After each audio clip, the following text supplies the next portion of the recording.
আমাদের জেলা কমিটি, আমাদের উপজেলা কমিটি, আমাদের ইউনিয়ন কমিটিগুলোকে বাধ্য করা হবে যে 30-35% নারী যদি না থাকে সেই কমিটি পাস হবে না।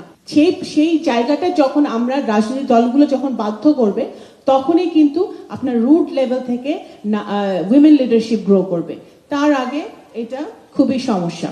আপনি হিসাব করে দেখেন আমাদের দেশে কতগুলো ইউনিয়ন চেয়ারম্যান হিসেবে নারীকে মনোনয়ন দেয় রাজনৈতিক দলগুলো, খুব একটা পাবেন না, মানে অলমোস্ট জিরো।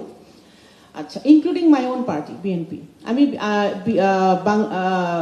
উপজেলা আসেন, এখন উপজেলা নির্বাচনে আমাদের এতগুলো উপজেলা বাংলাদেশে, আপনি যদি 30%ও আমরা যদি বা 20% যদি আমরা নারীদেরকে উপজেলা তে আমরা নমিনেশন দিতাম, তাহলে এতদিনে আমাদের অনেক বেশি উইমেন লিডারশিপ তৈরি হতো এবং ওনারাই কিন্তু আস্তে আস্তে আপনার পার্লামেন্ট ইলেকশনের জন্য তারা তৈরি হতো। এই আমাদের 2026-এ যে ইলেকশন হলো, সেই ইলেকশনের কথা আমি বলতে চাই না, because I myself as a political worker is very disappointed. কারণ এখানে আমাদের কোনো নারীর, মানে দেয়ার ভেরি ফিউ, বিএনপি থেকে অনেক কম নারীকে নমিনেশন দেওয়া হয়েছিল ডিরেক্ট ইলেকশনে। আমি এরকম গত 17-18 বছরে জিলুর ভাই এরকম বহু প্রোগ্রামে আমি গেছি, যেখানে আগে তো আওয়ামী লীগ ছিল, এখন আমাদের জামাতে ইসলামের বোনরা আছেন। আওয়ামী লীগ এবং বিএনপির নারী নেত্রীরা ডিরেক্ট ইলেকশনের ক্ষেত্রে সবাই কিন্তু ঐক্যবদ্ধ ছিল। বিভিন্ন প্রোগ্রামে আমি গেছি এবং এভরিবডি ওয়ান্টেড যে এই যে ইলেকশন কমিশন কর্তৃক যে প্রদত্ত যে ইয়েটা আরপিওটা, এইটা পলিটিক্যাল পার্টিগুলো ফলো করুন। এবং আমি ওভার অ্যান্ড ওভার এগেন, আমি এই নির্বাচনের আগেও আমি বলেছি, বহু প্রোগ্রামে আমি বলেছি, আনলেস অ্যান্ড আনটিল রাজনৈতিক দলগুলোর মনস্তাত্ত্বিক পরিবর্তন হচ্ছে, সেই না হওয়া পর্যন্ত এই সমস্যার সমাধান হবে না।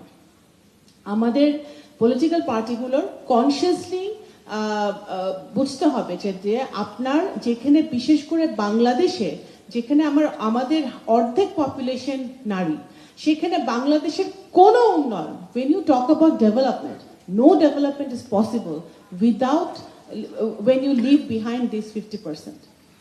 কোনো ডেভেলপমেন্ট সম্ভব না। তো সেই জায়গাটা থেকে নগদ নিয়ে এলো হার না মানা হার অফার। সর্বনিম্ন 10,000 টাকা রেমিটেন্স নগদে পাঠালে থাকছে স্বর্ণের হার জেতার সুযোগ। আমাদের অবশ্যই নারী শিক্ষা, নারীদের ক্ষমতায়ন, সেটা সবচেয়ে বেশি গুরুত্ব দিতে হবে এবং সেটা যখন পলিটিক্যাল পার্টিগুলো বুঝতে পারবে তখনই কিছু হবে। আমাদের যখন আপনি দেখবেন একটা সিটে 300টা সিট, তো একটা সিটে যখন যদি তিনজন ক্যান্ডিডেট থাকেন এবং একজন নারী থাকেন, কখনোই রাজনৈতিক দলগুলো নারীর দিকে তাকাবে না, সব সময় পুরুষটাকে নমিনেশন দিবে।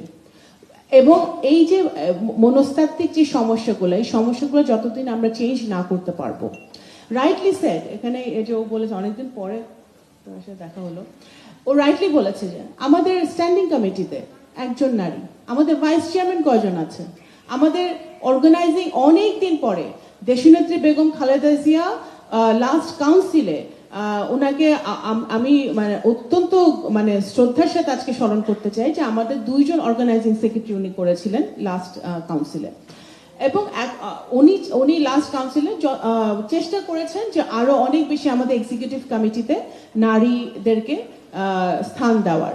কিন্তু আমার ব্যক্তিগত মতামত হচ্ছে, যতক্ষণ না পর্যন্ত আমাদের জেলা কমিটি, আমাদের উপজেলা কমিটি, আমাদের ইউনিয়ন কমিটিগুলোকে বাধ্য করা হবে যে 30-35% নারী যদি না থাকে সেই কমিটি পাস হবে না, সেই জায়গাটা যখন আমরা রাজনৈতিক দলগুলো যখন বাধ্য করবে তখনই কিন্তু আপনার রুট লেভেল থেকে উইমেন লিডারশিপ গ্রো করবে।